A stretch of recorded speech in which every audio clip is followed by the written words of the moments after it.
Started 10 games for her last year. Katie Johnson and this Chicago Red Stars side seeing all 11 in their lineup change leading into game number 2.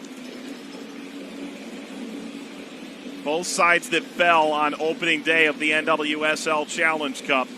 Chicago fell to Washington 2-1. Portland in the opener on CBS fell to North Carolina. Bottom of the standings, but not for long. Underway in day 3, match 5 for these two sides, game number 2 of the 2020 NWSL Challenge Cup.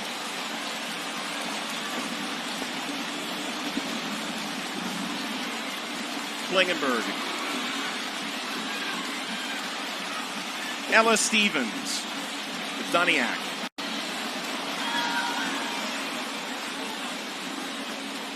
I think the natural inclination, Lori, is to say these two teams played in the semifinal last year. There's going to be some bad blood. I don't know that that's quite the best way to describe this, however, with all the changes to Chicago's lineup today. Boyd having trouble. Charlie giving chase. Sinclair continues. Colaprico drives it out. Charlie already getting involved in the play, trying to pounce on the mistakes by Boyd. But to your point, Mike, no, I mean, these teams, and it's exactly what we've talked about, transition phase for both of these teams, wanting to get experience, see where they can continue to grow as a team. And as the coaches have said, it's a real balancing act because you're trying to rotate players, you're trying to give them experience, but you're also trying to build a winning culture, win this tournament. There's trouble in the back here for Kristen Westphal, the former Florida Gator.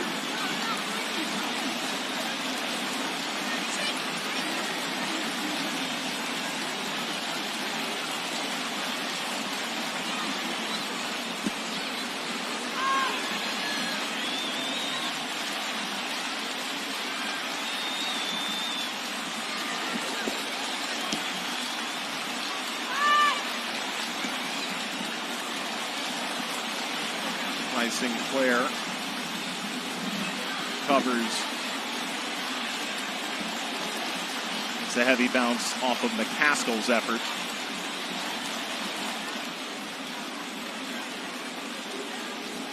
First appearance for Lubert. There's a handful of players for Chicago who can say they're making debuts in the NWSL. Ella Stevens was a third-round pick. Julia Bingham was a second-round pick this year. Hannah Davison did not play last year, was a fourth-round pick. Gets a chance to start today.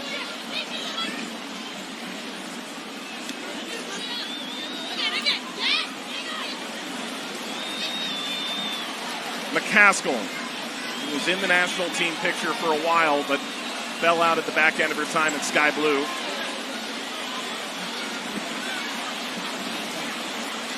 This is an important game for Savannah McCaskill, playing in more of a number 10 role. She's versatile in the attack and play the number 9. She can also play out in the wing. But I like her best here in this number 10 position because she can make those runs, deep runs out of the midfield. And that's something we've been talking about. When you have a mix-up with your attack, it looks very different than it did last year for Chicago. Now who can make more of an impact? And making those runs out of the back causes issues for defenses.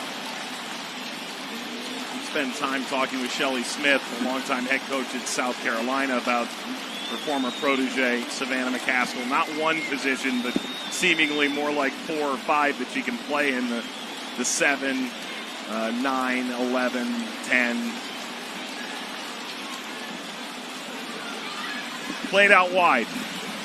Moran from Weaver. And there's Boyd.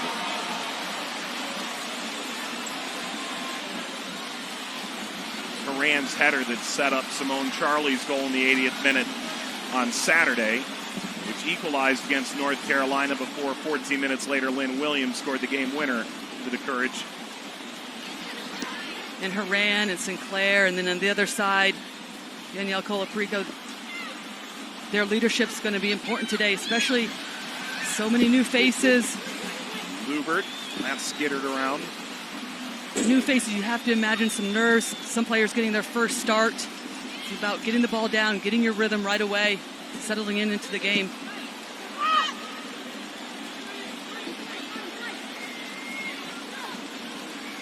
We talked to some coaches as this slid forward. It gets snapped up by Bella Bixby, who makes her second career NWSL competitive start, about there being a little less pressure in this kind of environment with no fans. There's Rory Danes, who's been at the helm for Chicago since before the NWSL existed. But I imagine in him bringing in so many players against Portland and away from SeatGeek Stadium in Chicago, it's a lot easier when there aren't 25,000 cheering fans. Ball across, fell at the penalty spot. And now Lubert. And as a player, Mike, it's some of the most exhilarating fans and almost the most scary environment you've ever played in. Because for a lot of players, that's the most fans they've ever played in front of. So you go there and you're almost in shock with the noise level and the excitement around the stadium. So that's one thing that was talked about a lot amongst the players and coaches coming into this game, and reiterated to us about allowing these players to kind of settle in, not having the pressure of the fans. Sometimes with the more experienced players, you wonder if there'll be a more lack of concentration, but for the rookies and the younger players, can settle in.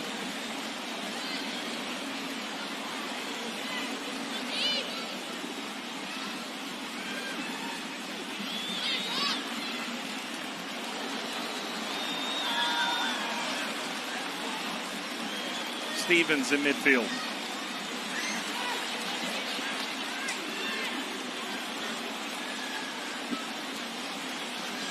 Sharples played it forward. Goralski. Zoe Goralski. Lubert. Klingenberg stepped in.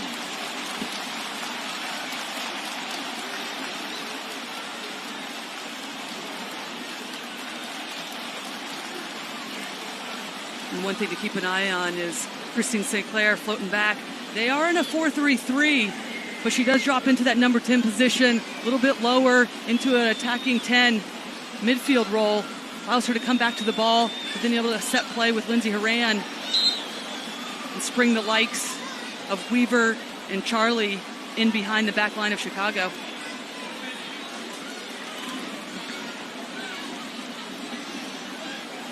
One thing that Mark Parsons talked to us about was controlling that midfield, trying to get numbers up. And that's why it's going to be important for Sinclair to come back, drop back, be an extra number in there, help switch the point of attack, keep the ball moving quickly.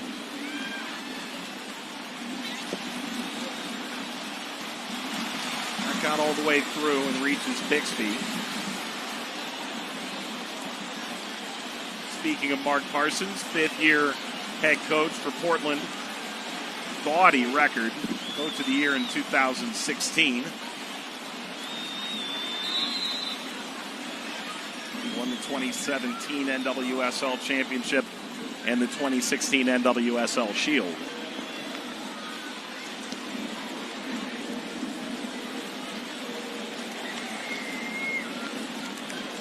And that's the standard in Portland, isn't it? That's where they're trying to get back to, that hard-working, competitive mindset. They always put a good team on the field, but they expect to play for championships, and that's something Mark Parsons was quite clear about. Back to the basics, making sure they commit numbers on both sides of the ball, whether it's in attack, getting players in and around the ball, being unpredictable in that final third, but also defensively counter-pressing quickly, making it difficult for other teams to play against them. So they lost their way, lost their identity late in the season last year, didn't even recognize themselves. That's why they were so aggressive in the offseason. Attack is on here. Horan. Korowski. Terrific slide. McCaskill under pressure now. Mogul.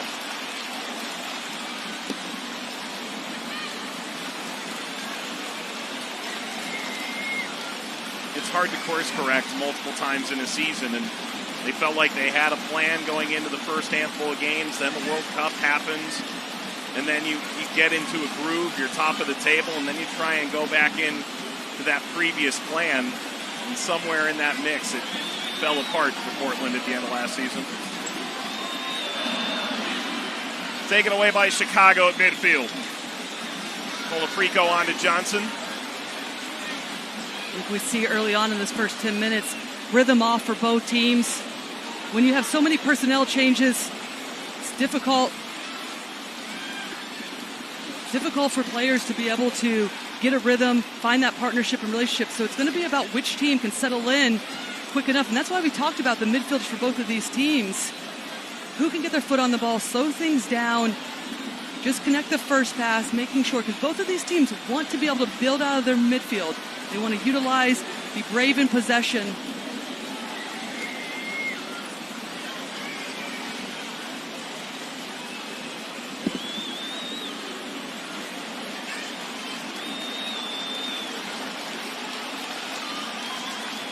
Throw for Portland. Of note for Portland, Becky Sauerbrunn has a hip injury, unavailable today. Sophia Smith has been dealing with an injury. Kat Reynolds has dealt with an injury.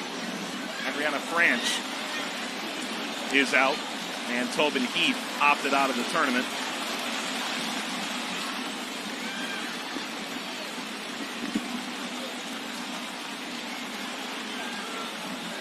Boyd sends it down to the other end.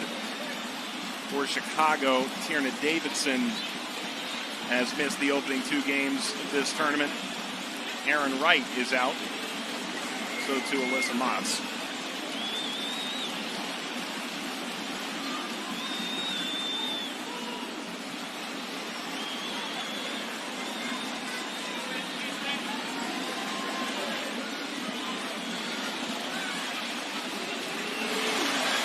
Sharples chasing.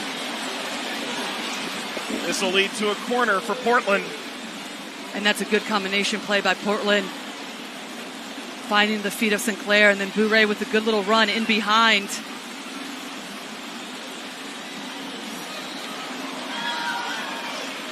Those are the movements that Mark Parsons looking for from his team. And that's how you unbalance defenses. Deep runs out of the midfield. It's difficult for defenders to be able to pick that up. Portland can be lethal on set pieces. That sky's over. That was Bourret. Let's go down to Marissa on what we've heard thus far on the Portland Thorns bench. I was standing near Portland Thorns bench, and I'm overhearing head coach Mark Parsons tell his team, we choose where to play, control the ball. He wants to see better connections through the midfield, as Lori was alluding to just a bit earlier.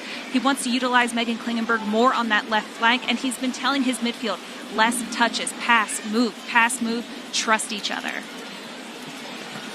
And the movement off the ball and the quick movement of the ball when you're in possession is key to unbalance Chicago. And if you're looking to find Megan Klingenberg, you've got to switch the point of attack quickly and find the opposite midfielder like they're finding here with Lindsay Horan. Horan pushing this forward out of midfield.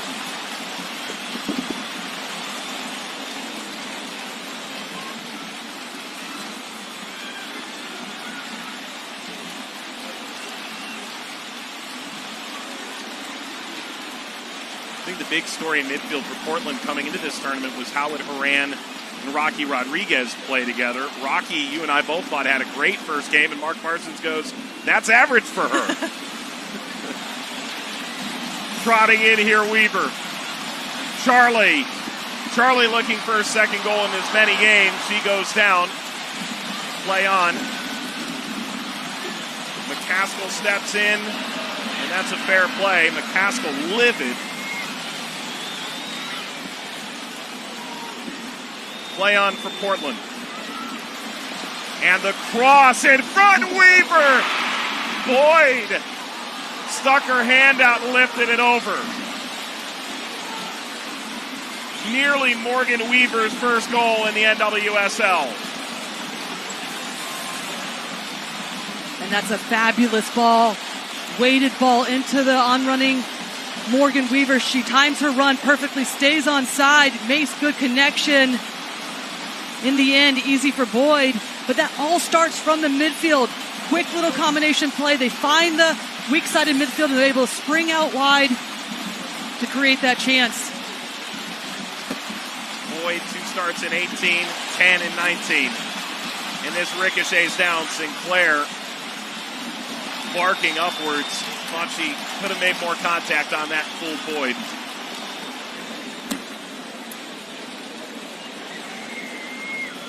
Boyd out of Cal, played there for 4 years, 36 shutouts, a record holder there. The Pac-12 goalkeeper of the year in her final season at Cal. There's positives and negatives being behind Alyssa Nair on the depth chart. Nair getting called up to international tournaments gives you some games, but when Nair comes back, there's a pretty clear first choice. You can't ask for a better partnership in terms of training day in and day out. When you think about the teams that are successful around the league, that's one thing that's always mentioned, is the competitive nature for the players out on the field. But same goes with the goalkeepers. Pushing each other, making each other better day in and day out.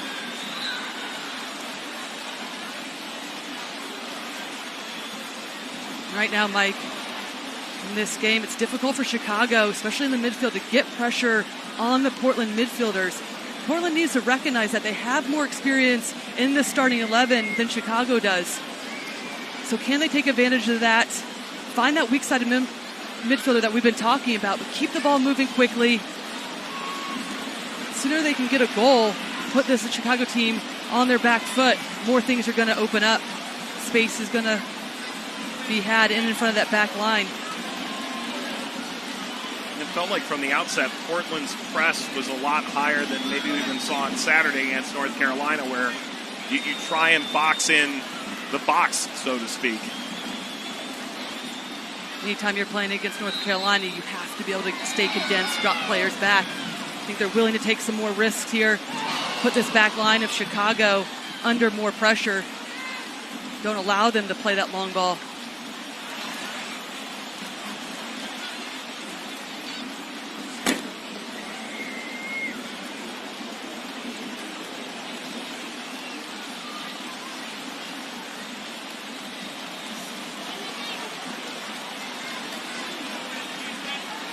Portland and Chicago from Harriman, Utah, in Zions Bank Stadium. Both sides fell 2-1 in their opening match of this tournament.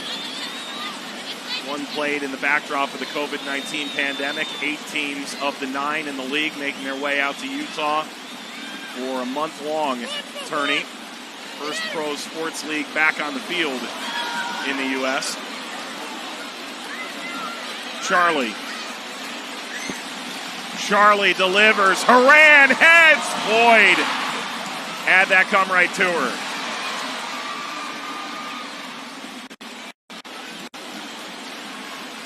And every time Portland gets it out wide, there's good service into the box. We saw it in the game against North Carolina. They scored off of Lindsey Horan.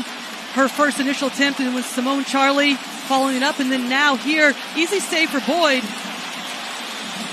Still, with the players they have and their aerial abilities, so dangerous on those crosses and the timing of their runs in the box. And again, when you're looking at this tournament, not only to try to win, but to develop players, see what players can play at this level, those are the little nuances, details that players need to start to recognize. McCaskill curling back post over Johnson.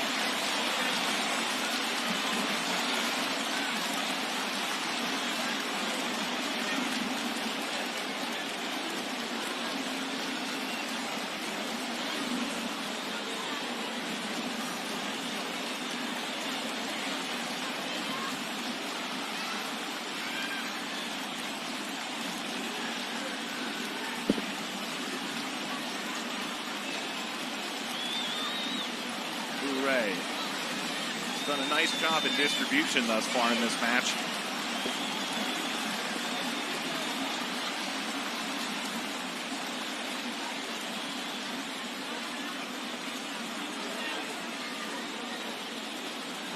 Bingham to throw, 15th overall pick in the NWSL draft, and Rory Dames was quite vocal how surprised he was that she dropped that far. Bingham out of USC.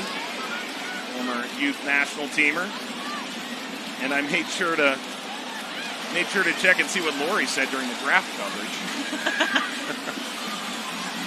Weaver flipped over. Horan lunging at it. Bourret. Klingenberg.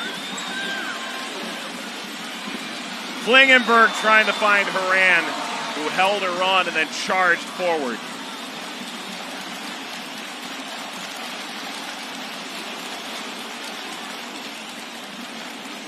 Right idea by Portland.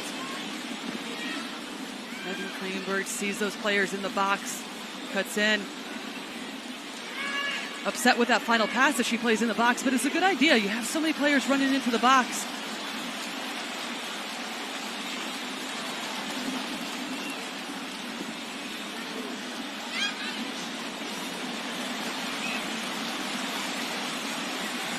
And slid out. Be with Portland in the attacking half. You know, we talked about kits a couple days ago, and I wanted to bring them up again because Portland's black kits are magnificent. The neighborhood kit from Chicago is outstanding as well. I mean, this is like a good 1-2 punch.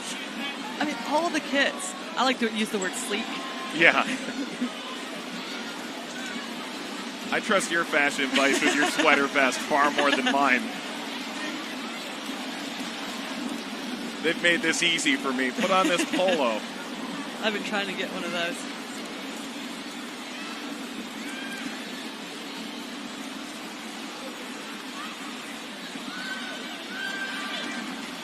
Portland wearing these for the first time in competition. Didn't play them in that loss to North Carolina on Saturday. Laid on to McCaskill. Trots forward. Lubert, McCaskill again, 6 caps for the U.S. national team to her name. Colaprico sprays it out, long run, too long.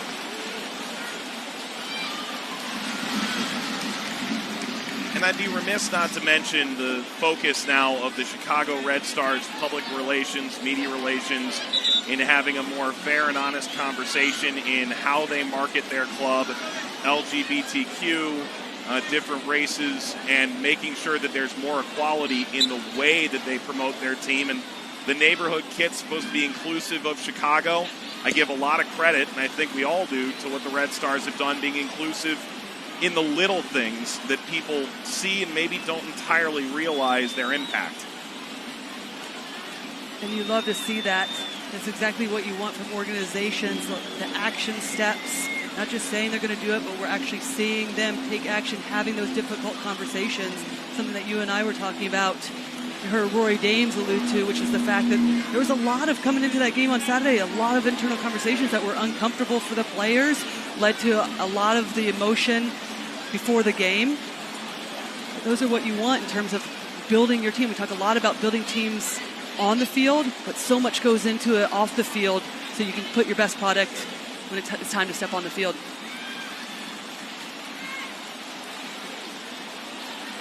Let's get down to Marissa for more on that.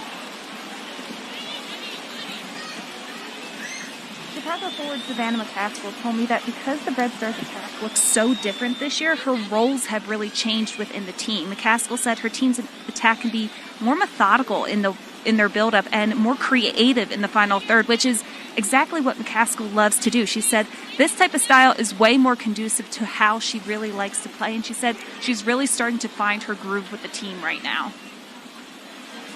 And when you're talking about players on the field and wanting to get minutes for this Chicago team, no better time than now, especially when they're revamping the attack, looking for players who can make a difference. And I don't think we've seen the best out of Savannah McCaskill yet. She's actually very skillful on the ball. She can run with it. She can play make, but she can also score goals. I'd like to see her more on the ball in this game. Speaking of, came off of Ogle. And it's a full head of steam downfield for Weaver, who cuts inside. Weaver, the second overall pick this year in the draft. Now Charlie, was there a handball? There was.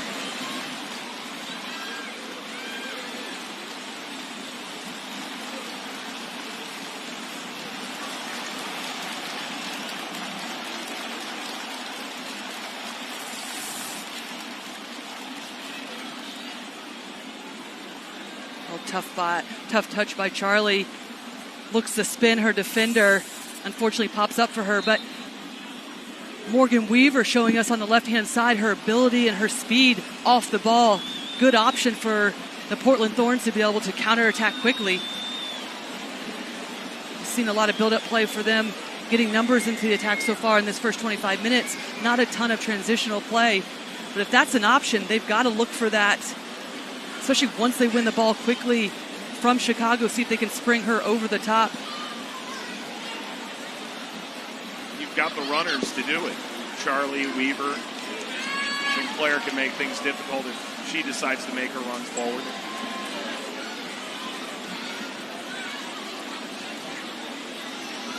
It goes back to that balancing act we were talking about, not only with just within the entire tournament, but also within the game. There'll be rotations, 5 subs for sure, and you're going to see players utilize the minutes you have. No doubt are they going to. I'm sure Morgan Weaver, Charlie will be some of the ones that will get a break. Not used to this level, so you maximize the opportunity while you're on the field. I'm sorry, that switch by Horan a minute ago was gorgeous.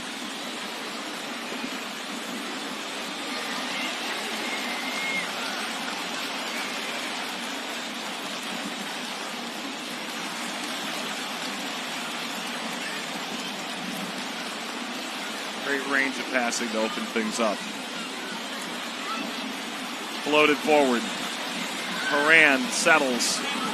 Sinclair stabs it wide. Weaver at Boyd.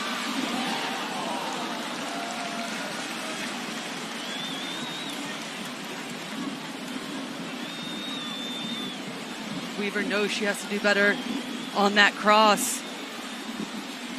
But again, Portland's starting to settle into the game. It's that final pass, final touch in the box that's letting them down right now. Starting to see the likes of Sinclair and Horan build themselves into the game.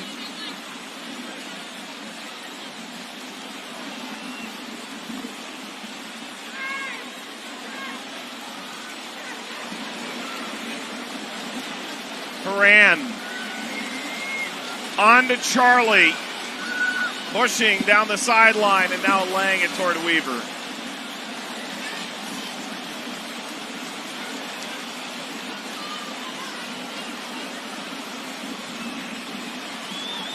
Simone Charlie, just a ridiculous athlete. Tried out for the Olympics in the triple jump, which meant no soccer for 9 months at one point. Darren Ambrose was her head coach in college at Vanderbilt. Said he was losing hair over it. And who wouldn't? One of the all-time great Vanderbilt players. But it might age your coach a little bit if you decide to switch sports for a while.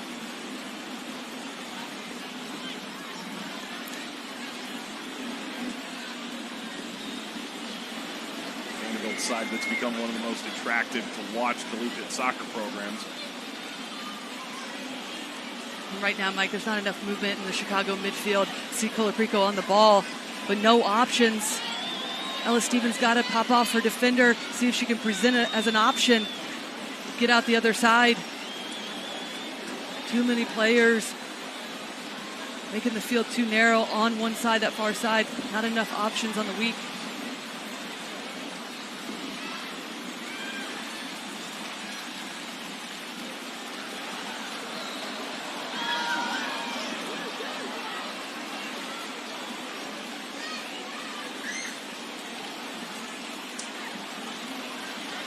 That fell into a pocket.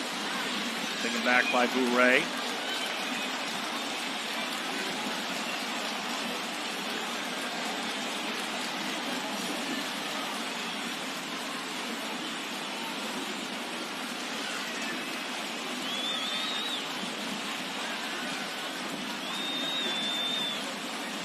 Megan Klingenberg wins a free kick for Portland.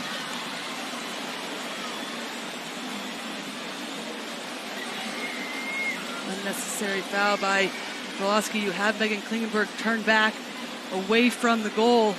No need to foul her there. Just keep forcing her to go back, get numbers behind the ball. Instead, give away a dangerous free kick for Portland. the likes of Charlie, Sinclair, and Haran on the end of this one.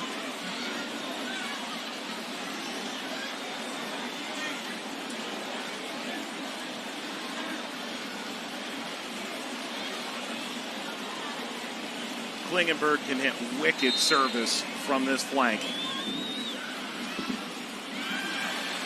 Klingenberg up over Haran. Sinclair, bouncing ball, and caromed ultimately out. Another set piece, this time a corner more than half an hour in.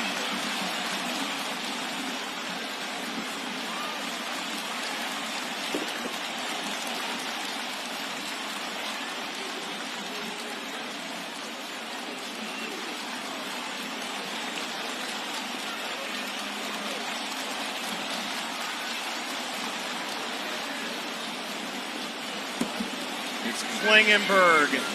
Boyd didn't get a touch. Falls here to Haran, who floats it high. And we've reached a hydration break, which will occur in every game regardless of temperature. It's a little bit warmer today in Utah. Temperatures in the 70s, but it's scoreless 31 minutes in between Portland and Chicago. You're watching the NWSL on CBS Sports.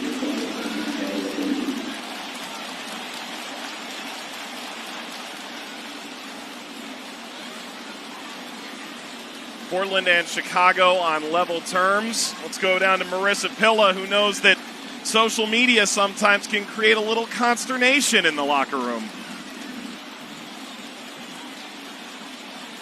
Well, we already touched on earlier today how well known the Portland Thorns are for their amazing home crowds, record-breaking home attendance out in Portland. And because of that, Chicago forward Katie Johnson made a comment that, hey, they're excited to play Portland without those home fans. Maybe Portland wouldn't have the same amount of energy. Well, Portland head coach Mark Parsons heard those comments and said, hey, we're excited that they're excited to play us. They think we're not going to come out without any energy because our fans aren't there. Well, guess what? We're going to come out with double the energy. Thanks for that comment. That'll be hanging up in the locker room. I can't confirm if it's actually hanging in the locker room, but I know this Portland team is coming out with a ton of energy already. Marissa, that is the reporting we needed. We do need to know if this is in the locker room or not. Well, we can't even decide what to call it. I thought it was the changing room. You thought it was the dressing room. The dressing room. Somebody else thought it was the fitting room. They all work. I've been told in hockey people just call it the room. I'm baffled. Anywho. A smattering of fans here, largely those in the bubble, but also some players from around the league. We spoke with Mark Parsons late last night. He said, I'm on my way back from the game. Thanks for giving me a call. As these teams trying to support one another, but also maybe keep an eye on who they could see moving forward. Whether Katie Johnson was literal bulletin board material or not remains to be seen. But certainly it caught Portland's eye. In the opening round games, these hydration breaks have proved to be fruitful for these teams. They have stoppage in play, be able to talk to the coaches, whether it's with the individuals, whether it's team collectively, and make some adjustments on the fly, essentially. So we'll see if that changes the course of this game, the last 15 minutes or so. Out of the hydration break, Portland and Chicago in the NWSL Challenge Cup from Zions Bank Stadium in Utah. Both sides lost their opening match. Rose Lavelle scored, so too did Ashley Hatch for Washington to knock off Chicago. Lynn Williams scored a late game winner against Portland in the opening game on CBS, which set an NWSL record for TV viewership. A massive statement for the league, which means both teams have 0 points. The only two teams in this tournament with 0 points going into each team's second match.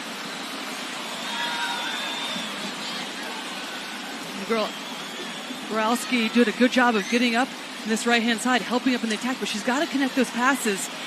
Chicago's looking to build some continuity, some relationships up top. They've got to start with just connecting the passes, calm things down. It's too easy of giveaways, giving the ball right back to Portland and then forcing them to defend.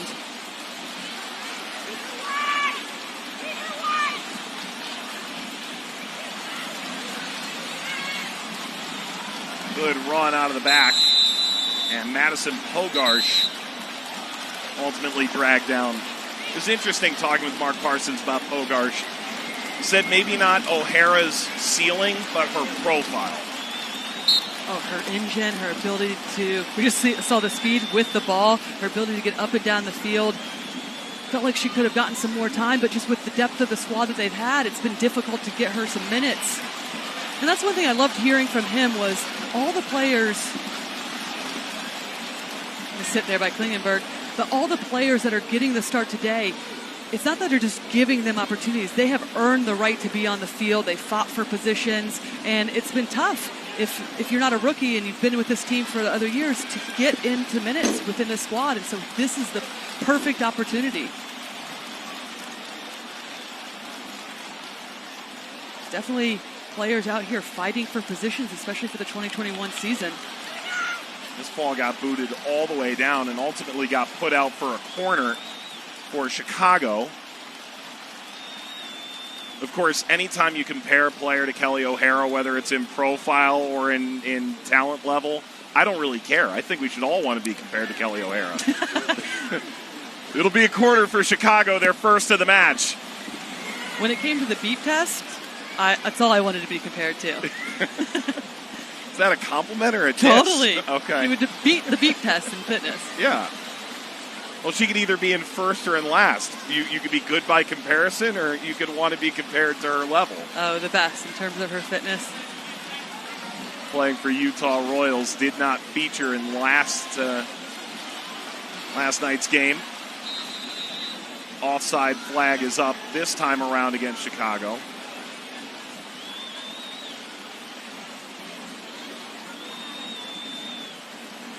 Utah's 3-3 draw against Houston.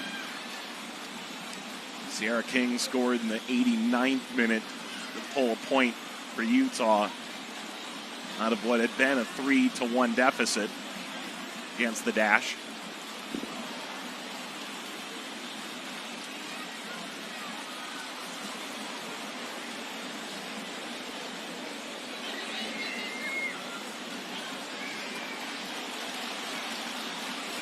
Johnson leading forward. The full Mexican international. Native of California. Horan wins it back for Portland.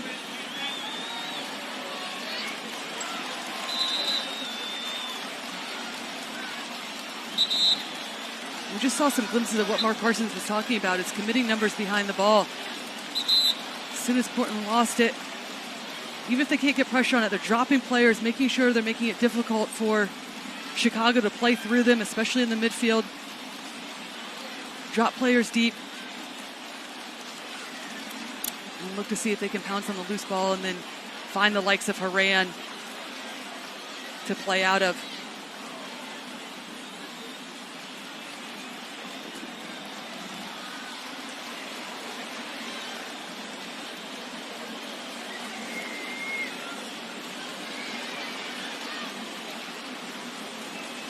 Here comes Horan, shoved from behind. It's a foul by Sarah Lubert, the rookie out of Missouri.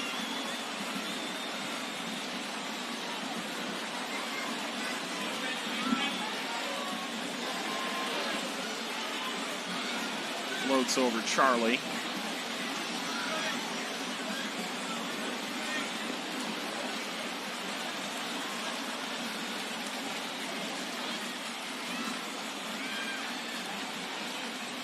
Both these teams have been so vocal about getting better game to game, knowing that you get to a quarterfinal and suddenly your tournament could be over.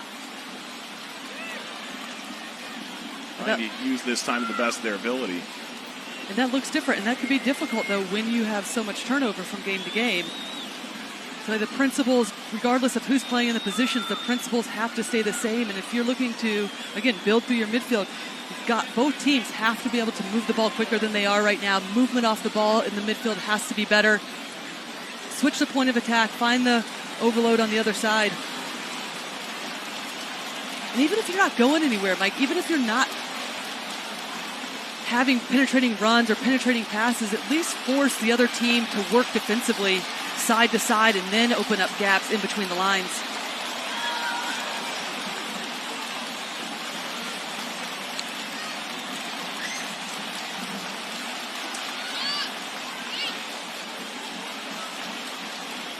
Talk a lot about teams looking to have penetrating passes and those runs over the top, but there's a lot to be said too of just keeping the ball, forcing the other team to do work defensively, and then when it's on, to wear them down, then you start to find your players that you want on the ball even more.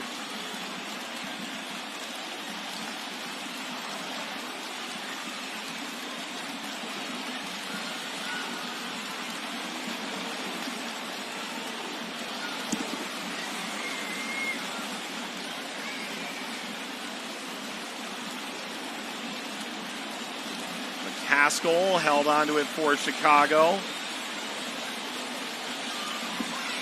Duniak. Miss hit on the clearance. Played back toward the penalty spot. McCaskill tried to settle.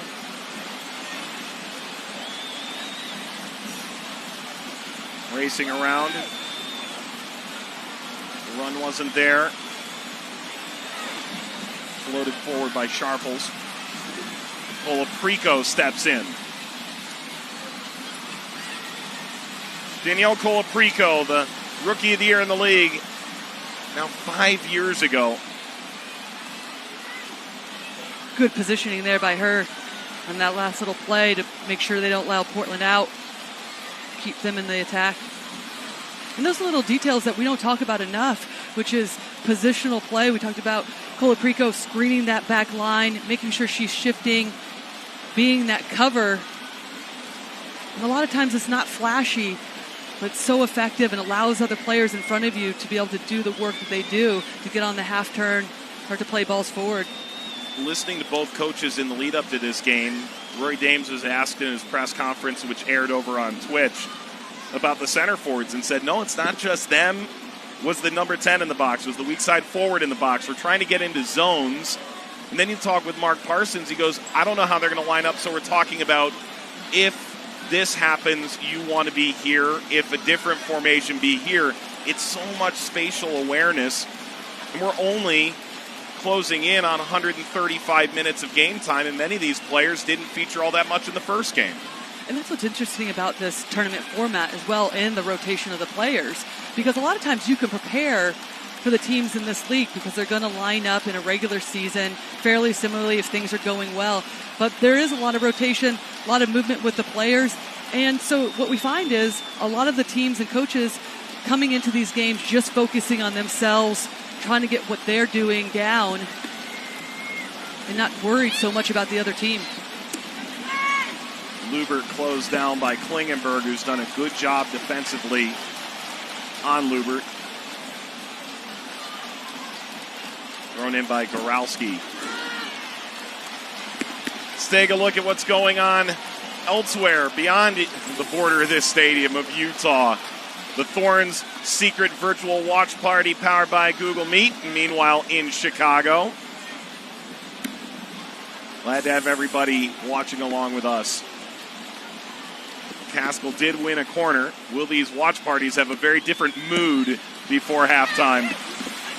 This caught by Bixby, and we heard so much about her ability in the air, how she uses her size. The claim crosses did so there. And it leads to Portland on the run. Weaver played on. The defensive effort leads to a corner after that long ball by Sinclair. And to your point about Bixby, great first game for her, especially as a newcomer, gets the start against the league's best North Carolina frontrunners like Lynn Williams, Kristen Hamilton. You have to imagine she's coming into this game with confidence under her belt. We saw her come out, be brave on that that corner, just snagged that one out of the air. And that's what you want, especially with your starting goalkeeper, A.D. Franch, out of the tournament.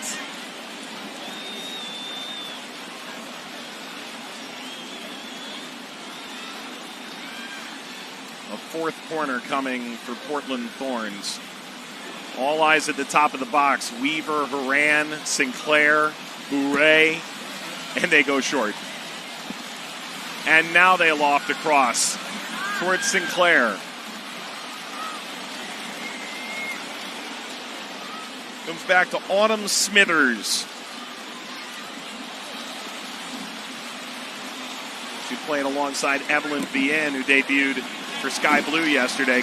Quite nicely, I would add. 2 added minutes of stoppage time in this first half. Halftime, we'll see Marissa Pillas sit down with Ashley Hatch, who's really coming into her own in Washington. She plays later tonight. We'll take a look ahead at the games on Saturday. Barn burners both. Now the performances those two teams put in their first match, in the first opening day, were quite unbelievable. Excited to see those two face off.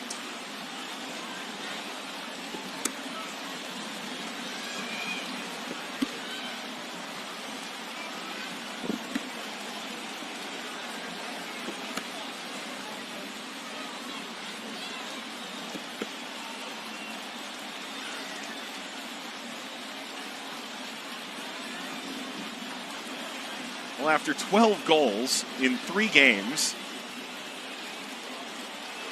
only 1 scoreless half, we are potentially moving toward 135 consecutive scoreless minutes in this tournament.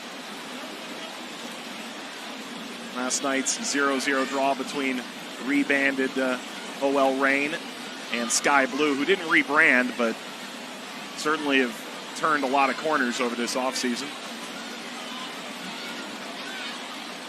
Final seconds of this first half. Bixby got a caught under her feet.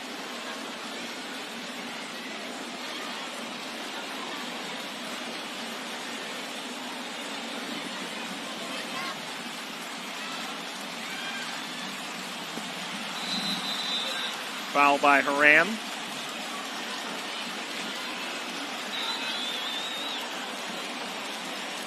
The referee allowed this free kick before the break.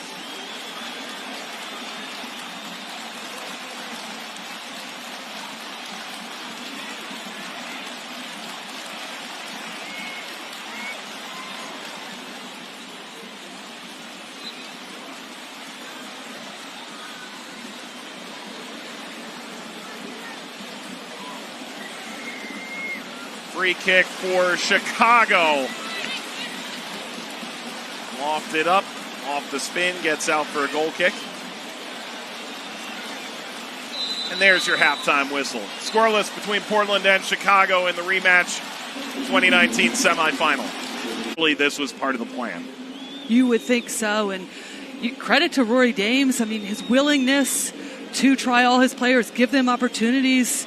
He knows that they're in a transition year, a lot of work in progress. And we've talked a lot about the attack for Chicago, but across the board, it's about getting players experience. Miller reported to preseason from overseas, was it Eindhoven? The former Arizona native turned Chicago goalkeeper.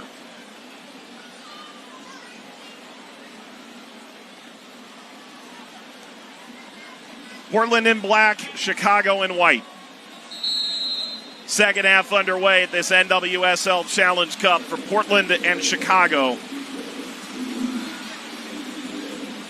The Red Stars last year, 44 points on 14 wins.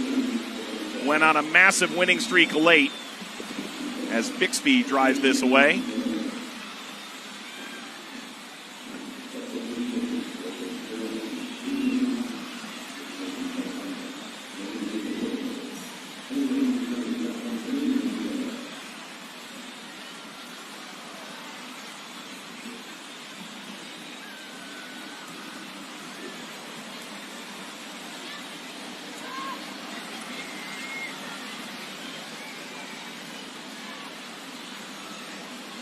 Chicago in midfield.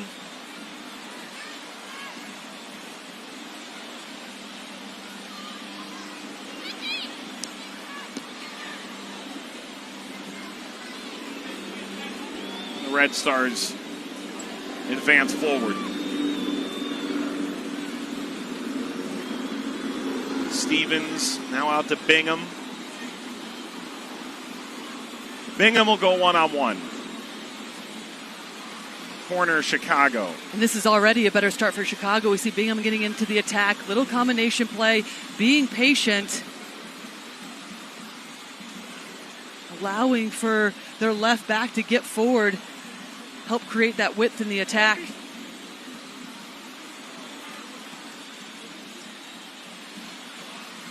Cassie Rohan came on as well at the break. Undrafted free agent. This will skip through.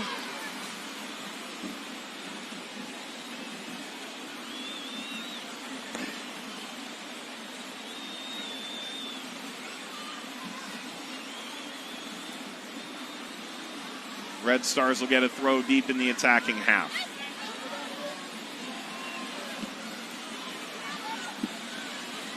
Started forward.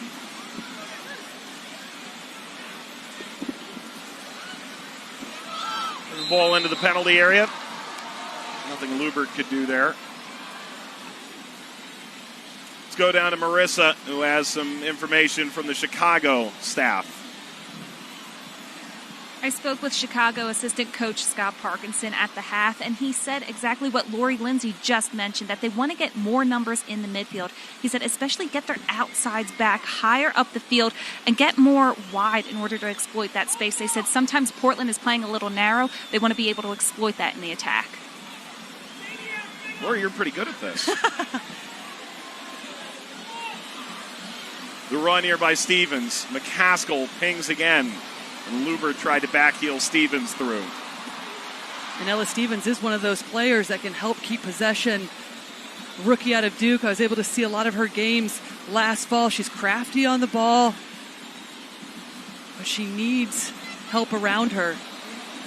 Lubert crossing and swiped out by Bixby. I mean, Stevens was a massive recruit out of high school before she went to Duke. Grayson High School in Georgia.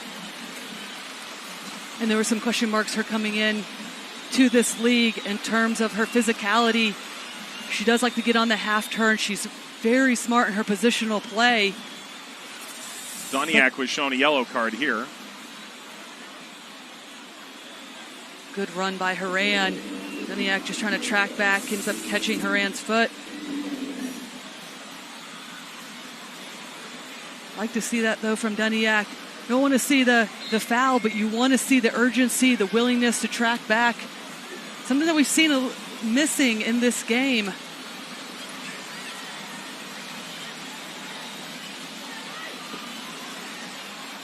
A little away from Westfall's pass.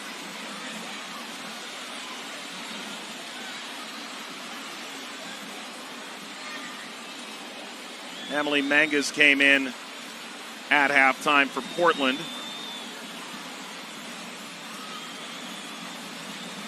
No Becky Sauerbrunn today due to a hip injury. Something to keep an eye on moving forward in the tournament. It's Katie Johnson. Johnson enters the penalty area. McCaskill curls high.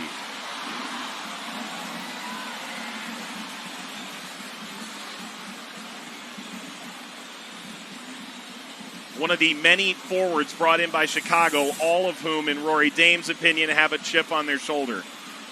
Well, it's the switch at the point of attack. A big ball from the right-hand side out to Katie Johnson that sets her free. McCaskill does a good job of holding her run. It's her first touch, though. Lets her down, sets her right up into the space of the defender. She ended up chipping that one. Doesn't get over it well enough. Not a good look on goal for her, especially from a player that we've seen can strike from distance. One of the better finishers on the Chicago Red Stars team. Charlie dancing through. Weaver pursues.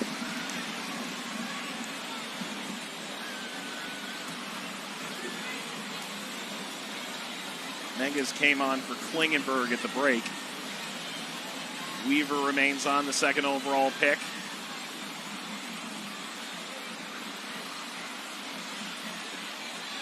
Westfall for Charlie. Kristen Westfall. Interesting cross. Handled by Chicago with ease.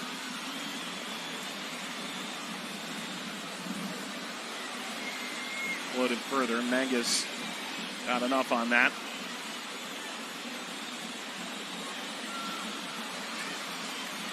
Threaded ball for Horan. Bounces out to Charlie. Horan now. Watch out. Well, Chicago's got that. There's some fan somewhere thinking, where's Tobin Heath in a moment like that?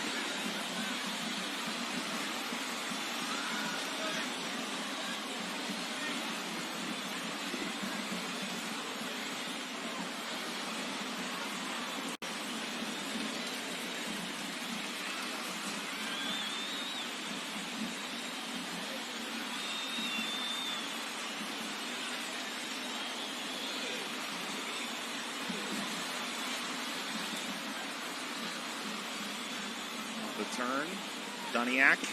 McCaskill. Chicago looking to be more methodical this year. To some extent, that's a decision by the organization. By the same token, without Sam Kerr, it's going to change any side. Taken by Horan. Clever to find Sinclair, and now slipped ahead. There's contact, but staying on her feet. Sinclair lets it through. Horan drives, deflected, caught. And a decent start here for Cassie Miller. Her first touch of the ball in an NWSL match came on at halftime for Emily Boyd. As every team allowed 5 substitutes, a chance to maybe see another goalkeeper. And that's a easy save there by Miller, but to be able to keep her feet moving off the deflection, well done by her entering this game in the second half. But on the other side for Portland, that's what you want to see. Sinclair, Lindsay Horan getting on the ball. Little combination play between the two of them. We've seen them on the ball in the first half, but it hasn't been between interchange between the two. And now, can they start to play make, find those seams between the lines, force Chicago defensively to answer some of their questions. Here comes McCaskill. Closed down. Johnson under pressure. Was ricocheting away on the clearance by Smithers.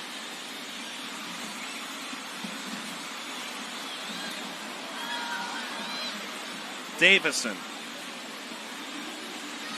Playing alongside her former college teammate, Kayla Sharples, both out of Northwestern, 4 years together, played at Eclipse together, and now making their first pro start together. Bourret goes down as she was starting to make a run.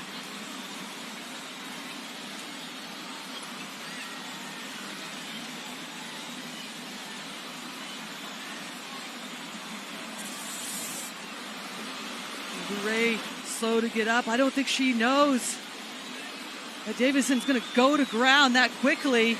Continues her run through, but Davidson slides right through. It's a strong-willed challenge out of Hannah Davison. Actually had your role once upon a time. Last year, analyst, Big Ten Network.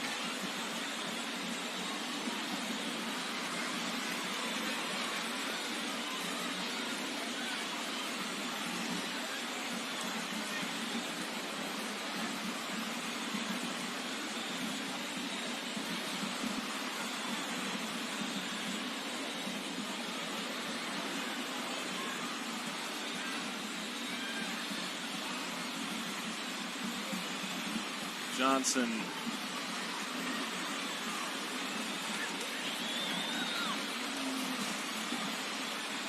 Back goes Smithers.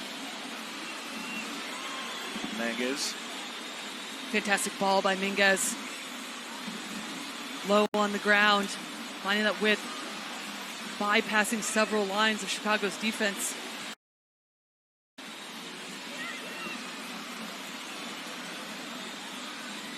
Marissa reported Chicago talking about finding that space out wide. Same with Portland. So many numbers in the middle for both teams. If you could switch the point of attack quickly, you could find that open space on the other side of the field.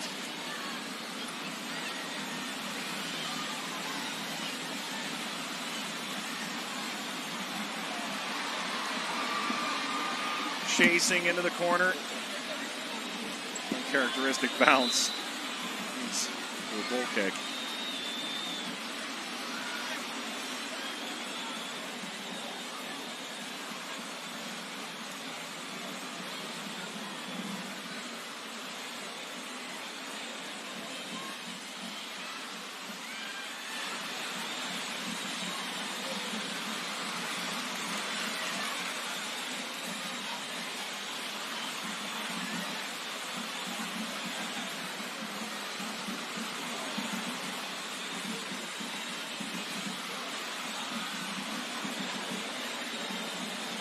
Down to McCaskill. Chicago trying to pull together here.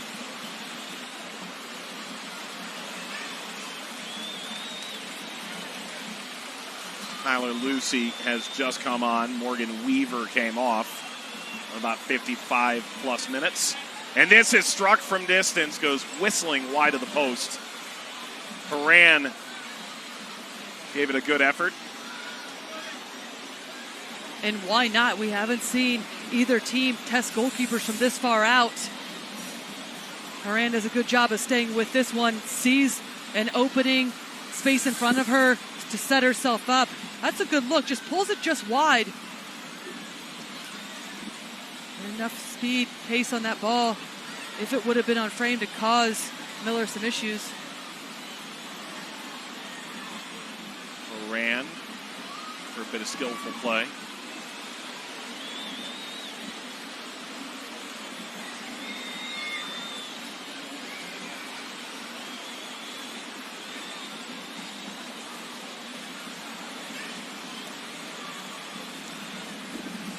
How about this effort from distance, dipping, trying to test Miller.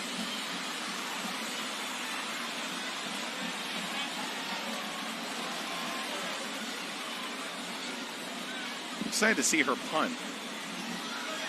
Sounds silly, but the NFL punt, pass, and kick champion in her younger days. As a cannon. Johnson.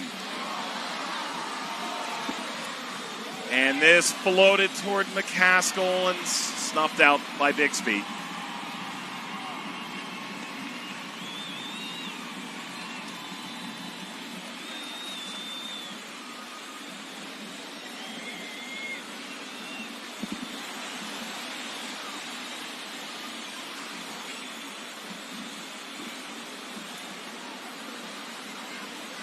Sinclair has room, wants to play. Charlie.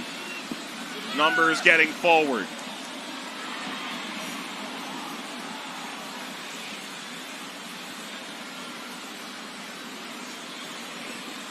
Sinclair muscling through. World's all-time leading international goal scorer. Floated toward Horan. And now Portland get a shot away.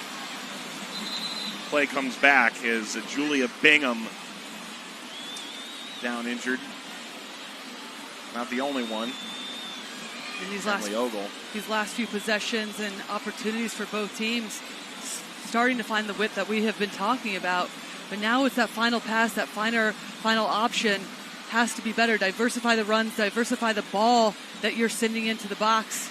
Too easy for both keepers just to come out, pick those off.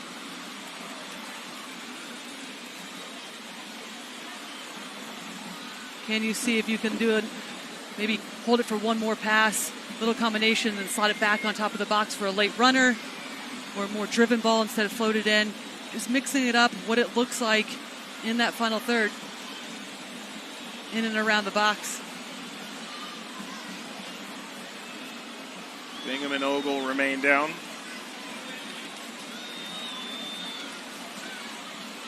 Ogle played at Penn State, Big Ten Midfielder of the Year. head coach at Penn State, called her the epitome of a Penn State student athlete. Managed to play 3 games last year, including starting the finale against Washington, and maybe had the cards fallen differently in acquisitions for Portland, maybe she would have played a lot more. Goes back to the depth of the squad, though, and how tight it is, especially in the midfield for Portland. Difficult to get minutes. Mark Parsons spoke highly of her and wish he had gotten her more time, deserves it. But this is why this tournament is so important, not only to build the culture, but also for these players to really shine, show that they can play in this league, make an impact.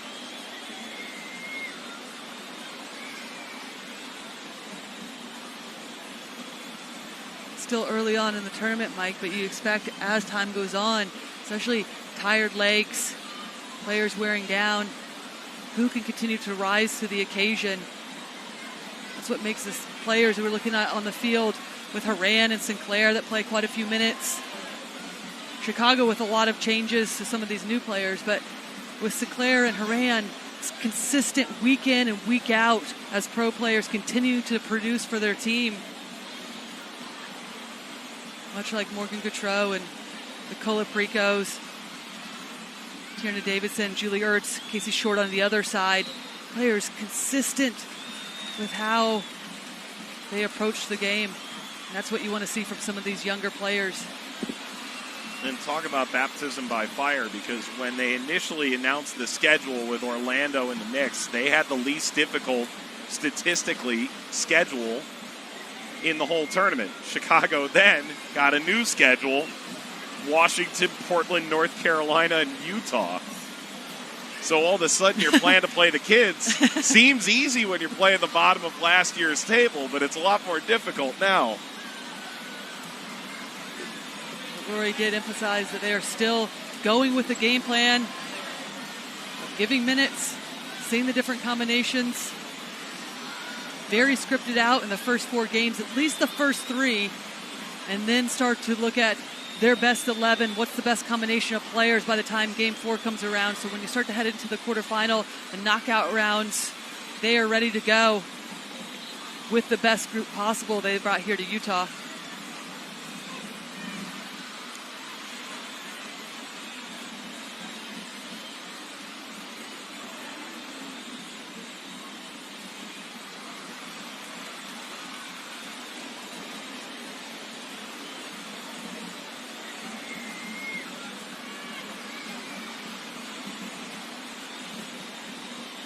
Johnson.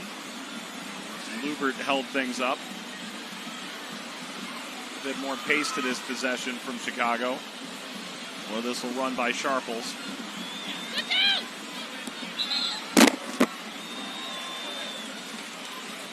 Number 25, Rohan for Chicago Red Stars has come in. She's done a good job in terms of getting the ball and playing it quickly, being the little link there in the midfield, something that Colaprico provided in the first half. But now can Rohan kind of hold in that position, continue to be that player, that outlet consistently. Doesn't need to go forward, just pop off the back shoulders of the other midfielders for Portland, get the ball and switch the point of attack.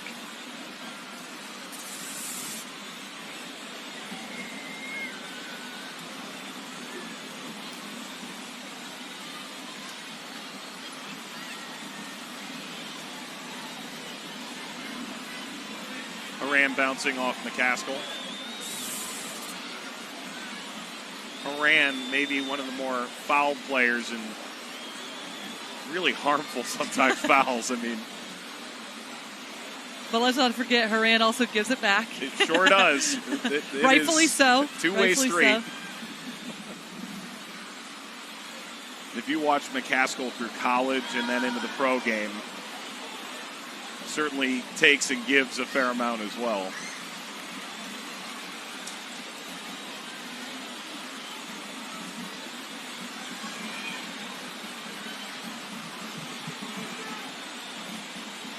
Hooray. Will take that space. Finally closed down. Good positioning by Bouret to find herself open in that midfield. Felt that she took one too many touches, let herself get closed down. As soon as she sees that opening, set yourself up, get that ball out underneath your foot, and unleash a shot.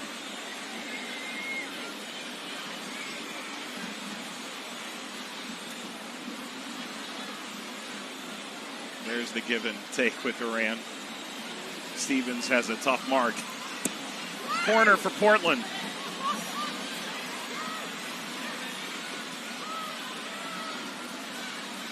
No Klingenberg in this second half. Affects the set piece service a bit. Flies up from Westfall, who's clearly hobbled. Smithers plays it forward. There's the cross toward Horan. In the end, it's an easy step for Miller. And that's the runs and the service that I'm talking about, Mike, in terms of just mixing it up in terms of the way that you're serving the ball in. Can you take an extra touch? Find the late runner on top of the box. Ball played through, the center backs converging on Johnson.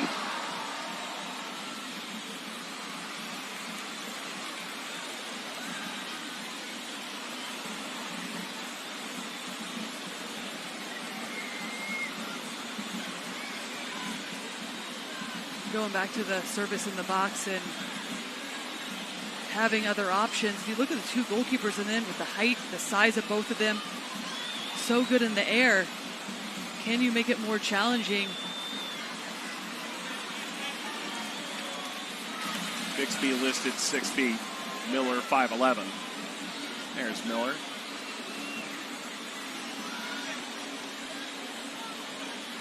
Rocky Rodriguez is waiting to come on for Portland, and we knew they wanted to get her some minutes today and then look forward to the weekend. Whether she pairs with Horan or replaces Horan remains to be seen. That is the end of the line for Lindsey Horan in this one.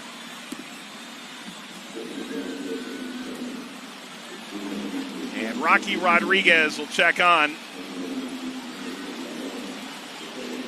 More on Rocky. Let's go down to Marissa Pilla. Thorns midfielder Rocky Rodriguez moved to Portland at the very beginning of quarantine, which meant she was alone a lot of the time. And during that time, Rodriguez told me how she realized how mentally strong she can be. Rodriguez said her experience leaving Costa Rica at 17 years old to play college soccer in the States taught her how to deal with life's transitions. She said she always knew she was strong, but quarantine brought out a new level of resiliency within her.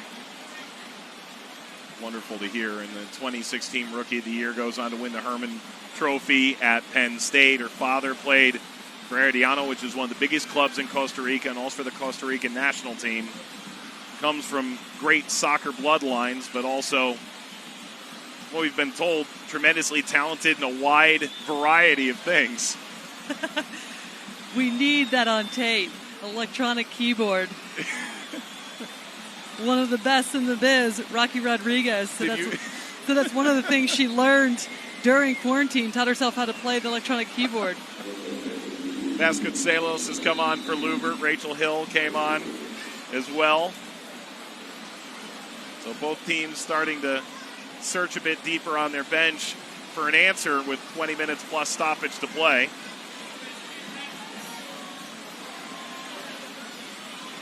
Sarah Lubert really was heavily involved early on. Then Klingenberg got a better hold as we went along, and that's the scar that you see from 70 hard-worked minutes. One of the toughest players on the planet.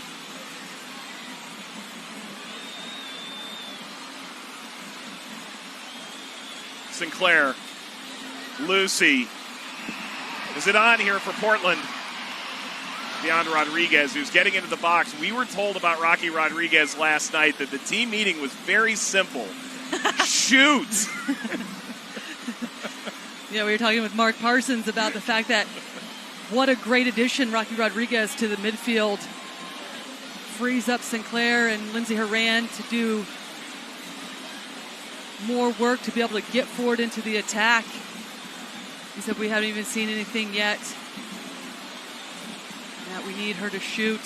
shoot, take her chances. One of the best goal scorers on the team.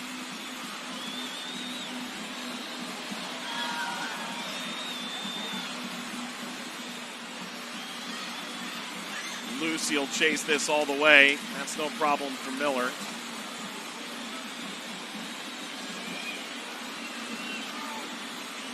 Westfall. Through the legs of Sinclair. Johnson play that quick ball to the darting run between the center backs.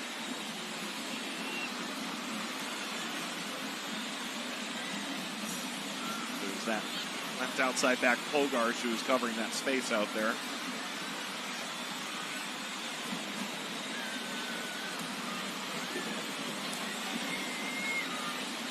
Tonight, Washington, North Carolina, who will be atop the NWSL Challenge Cup standings come the end of the day. Portland and Chicago trying to find a go-ahead goal here late and put themselves in a better position with seeding coming into a clearer view of the next few days. Lucy, no. Rodriguez will shoot and put it wide of the post. Takes well to coaching. Maybe Mark Parsons knows his coach, his players well. Clearly, Rocky Rodriguez heard his message. Lucy's taking shots.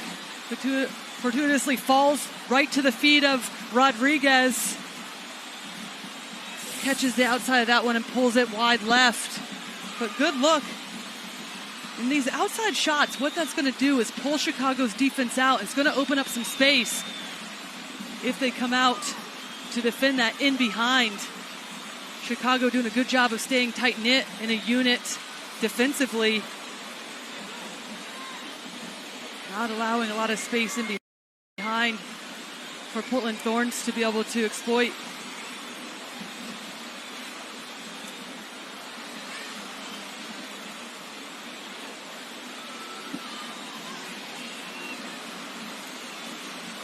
Bixby sent that away.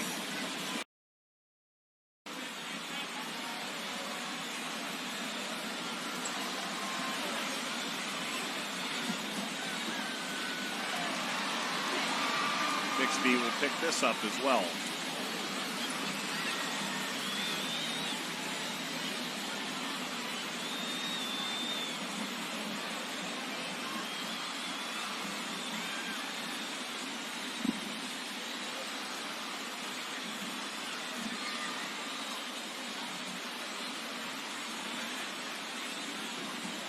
Right now that we see Vasconcelos, Rachel Hill into the game for Chicago. Curious about their runs off the ball. Both of those players like to make penetrating runs at the back line, whether it's with the ball or without the ball. How does this open up the game for Chicago? Especially the players underneath like McCaskill having more room. Was also going to ask questions of that back line. First half, first 75 minutes, not a ton of penetrating runs, penetrating passes by Chicago. A lot of play in front of the back line for Portland. And now, as soon as you start to play those balls over the top, forces them to drop, then you can send the likes of McCaskill and even Stevens underneath, where they like to occupy the space the most and where they're the most effective. A hydration break in the summer afternoon heat in Utah. Portland and Chicago starting to throw some solid punches, looking for that late game winner to give them their first points of the NWSL Challenge Cup, which continues. You're watching the NWSL on CBS Sports.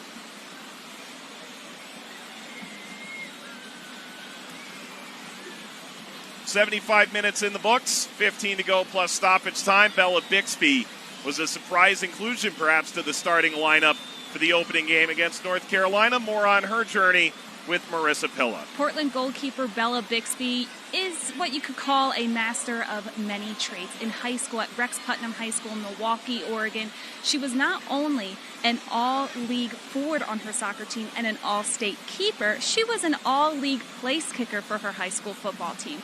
Once she hit a game-tying 40-yard field goal to send her team to an overtime victory. And Mike and Lori, to make her even more impressive, she went 68 for 75 on her extra point attempts during her career. So pretty impressive stuff from Bella Bixby. Yeah. Amazing, actually. You know, Marissa was so good at juggling the ball. I'd love to see her try some place kicking now. That, and I was just thinking, too, can we get her electronic keyboard? Yeah, right. Bixby, just a remarkable leg. And you talk with Mark Parsons, something to build on from game one. They're excited about her as a prospect. They knew she'd be a bit of a project for them when they initially drafted her.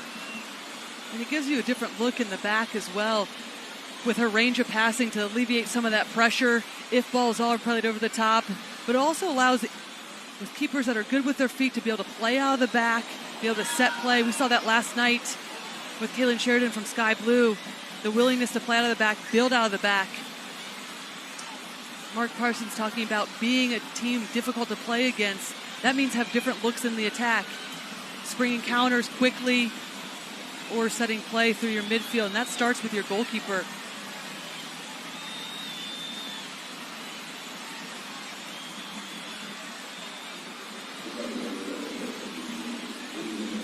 After the hydration break, sunny day in Utah.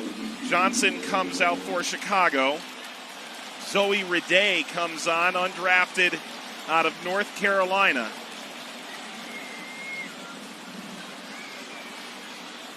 For Riday, welcome to the National Women's Soccer League. Was a key piece early in her career for Anson Dorrance at North Carolina.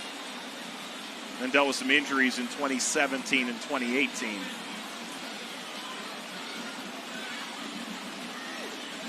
Portland getting right after it out of the hydration break.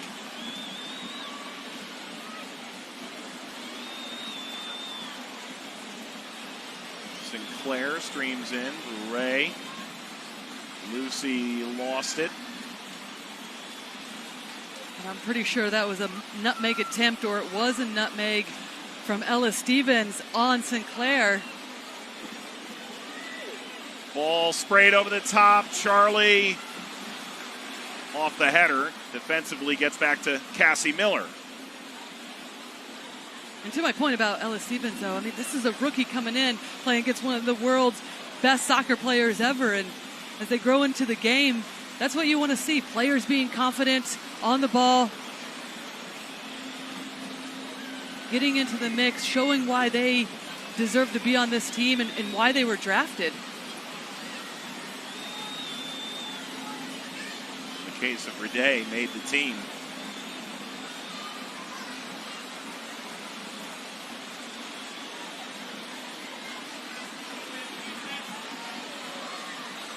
Hooray.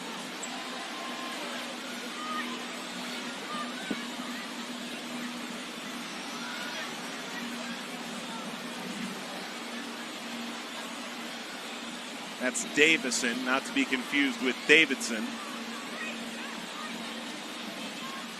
Tierna Davidson, the center back for Chicago, appears like she will not feature for a second consecutive game to start the tournament. Becky Sauerbrunn out for Portland with a hip injury as well. Menges plays it forward. Ogle. Lucy. Rodriguez. Picked that up for a moment, and that got off the bicep.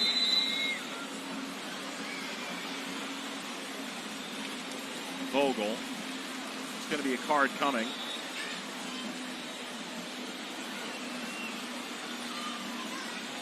Haskell still down.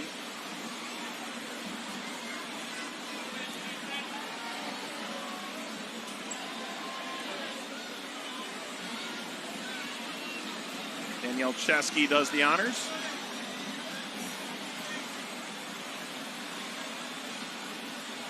In this tournament format, a second yellow card over the course of the preliminary round would result in a suspension for the following match. That's the first for Lucy.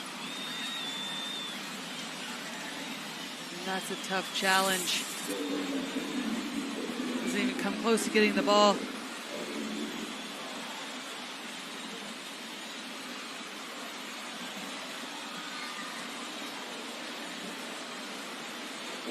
How much does having a yellow card hanging over your head change your thought process moving forward in a tournament format?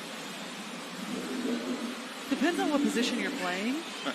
For you, it hung over your head quite heavily, huh? I was just trying to stay away from tackles, so it did not. No, at the same time, it really does depend, because if you're playing on the back line, that's a big deal, because then you know players can target you, go after you.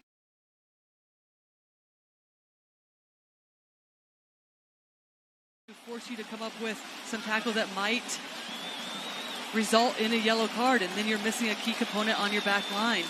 At the same time, with quick turnover with these games, a second yellow card, that's not very many, especially with how aggressive this league is. So you do have to alter your play, make sure you're mindful of your positioning, not giving away any silly fouls. That would force the referee to believe it is a card. All 5 subs in the game now for both teams, with Everett and Salem coming on for Portland.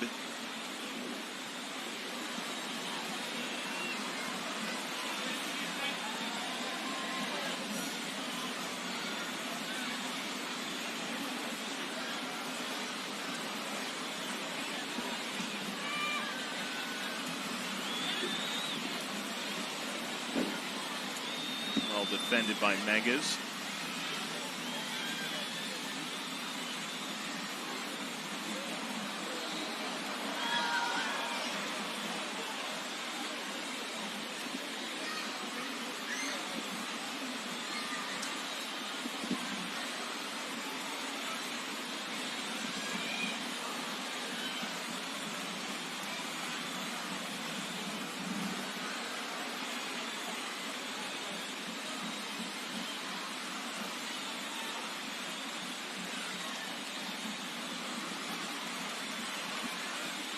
Hooray.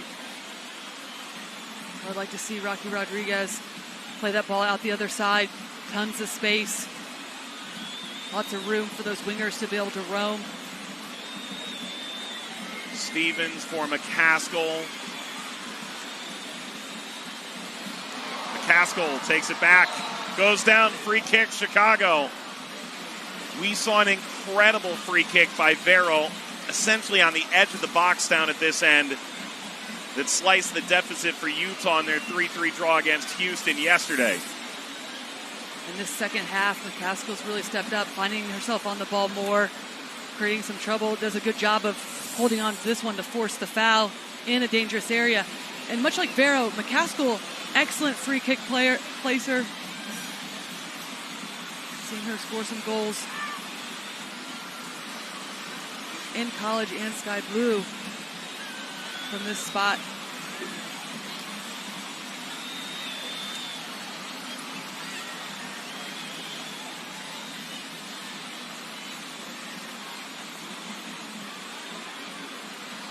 Savannah McCaskill trying to reestablish herself.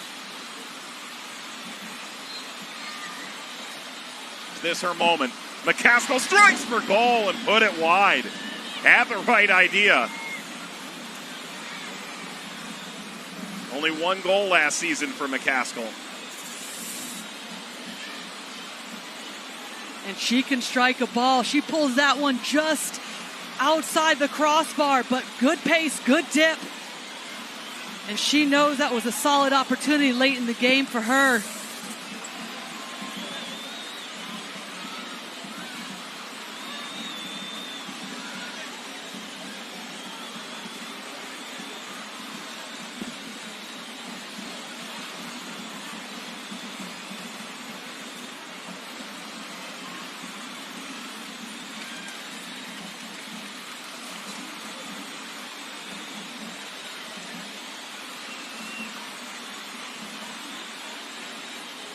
Pensive look from Parsons.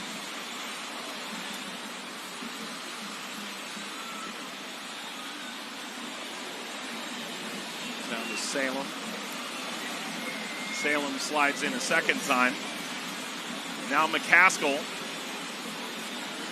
into the left channel. Maintained by Hill. The second half substitute. Pushes on, drives the cross.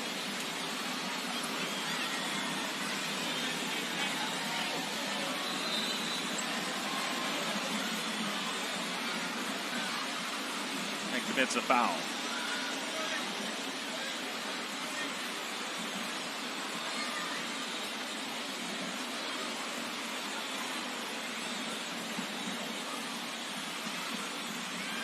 Hill out of UConn, who are back in the Big East.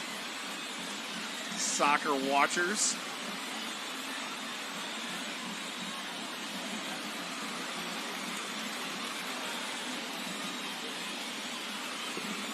All Gino Auriemma and UConn did in terms of women's basketball in the American Conference was win every single game they played in conference. There's no other word than domination.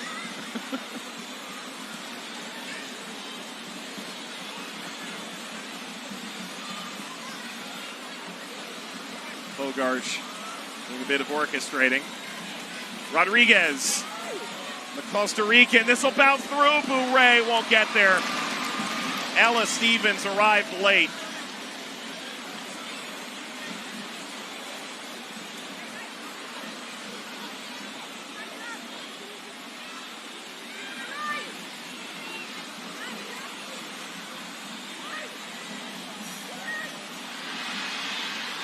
The throw, Salem flicks it back. Westfall off of McCaskill. It's with Portland here, under 3 minutes to play.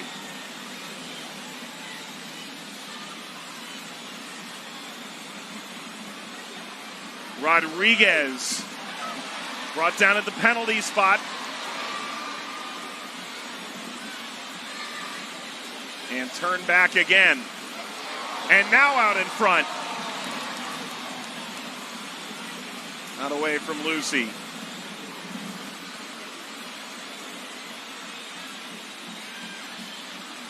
See the previous chance. Have Portland fans thinking they had the late winner. And that's a good late run in by Bourret. Rocky Rodriguez. Quick little turn and then floats that one into the box. Chicago doing a good job of staying with that, making sure it's challenging for Bourret to get a chance on that one, but you got to love the fans. Excited. The middle on the left was, edge of your seat.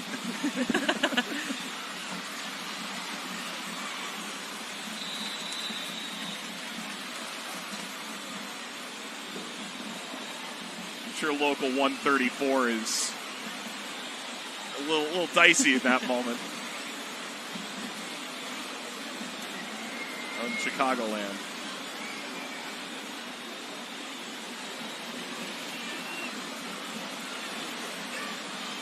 It's another opportunity laid on here to make a difference on a set piece. We've seen these be crucial thus far in the tournament. It'll be Bogarch to hit it. We're into the 90th minute now.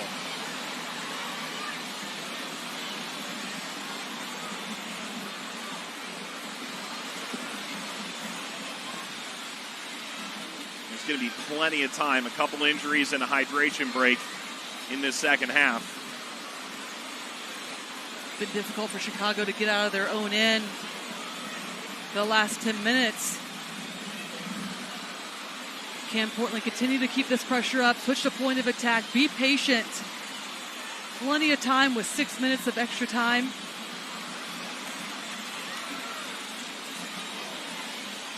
That's what we're hearing from the sideline.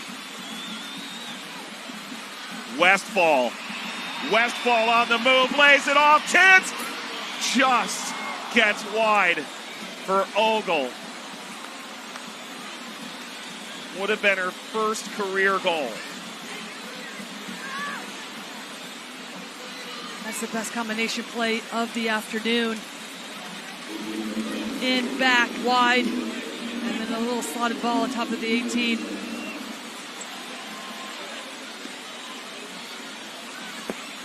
Corner, Portland.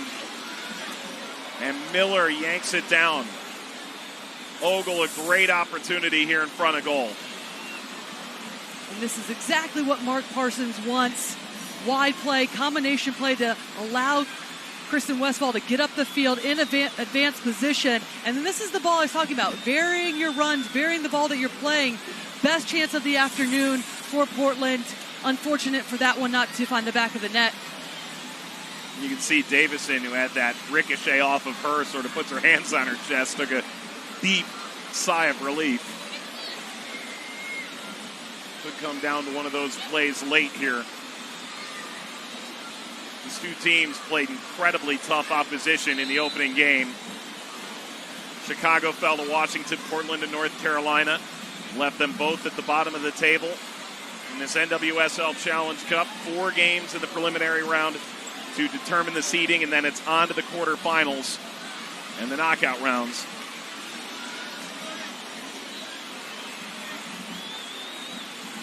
Now a set piece for Chicago.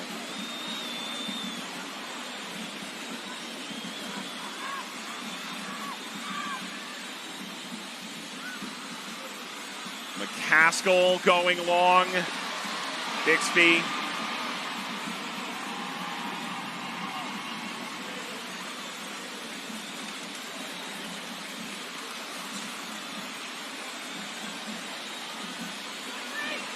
All done to wind this wide. Everett. 4 appearances last year for Everett. Got at it from the get-go in the opening game.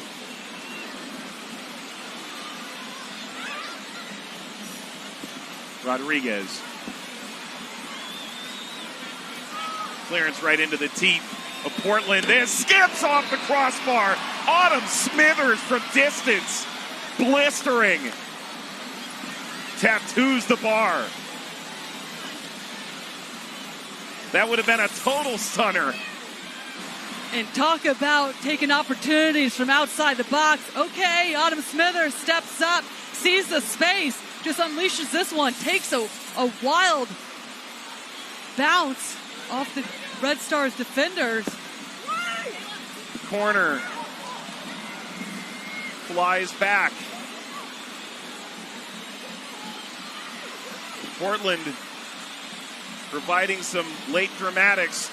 Do they have a firework in them here? Menges got into Rede enough to slow the wave of Chicago attackers. And right now the Thorns would be disappointed to not be up at least by 1 goal. A couple good opportunities late in this second half and the game.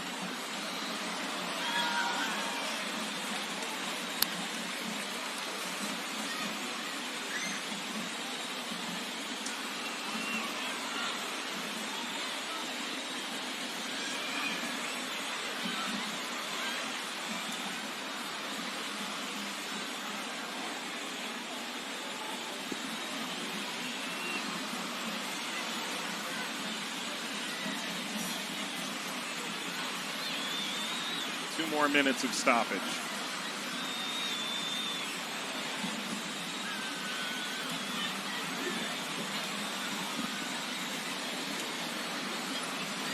McCaskill looks like she's running in the first minute. Slid in there, Bourret. That's the energy you want. Players fighting for positions, fighting to the end, knowing they don't want to maximize their time on the field. Not guaranteed. Everett, here we go. Service. And a foul on the collision.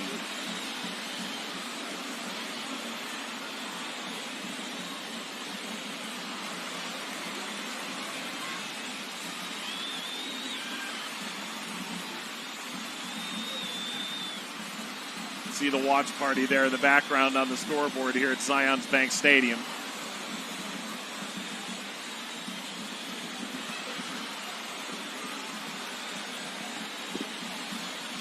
Game in a tournament played under such unique circumstances.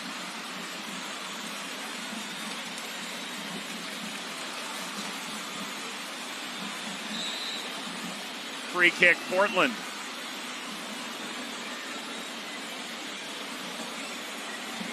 Had a game winner in the 4th minute of stoppage time in the opener. Does Portland have a 6th minute of stoppage time game winner in them now that they're on the front foot?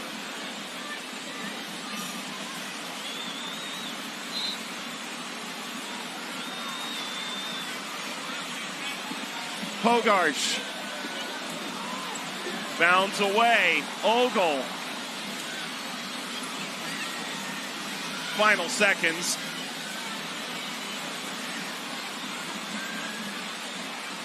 Westfall. It's a throw to the Thorns have time. They won't. Full time. Scoreless between Portland and Chicago. They're both off the schneid. They both designed to take 1 point out of this. And so there is now a massive deadlock after 5 games played at 1 point apiece. Washington and North Carolina at the top. We've got plenty of postgame coming up. You're watching the NWSL Challenge Cup presented by P&G and Secret.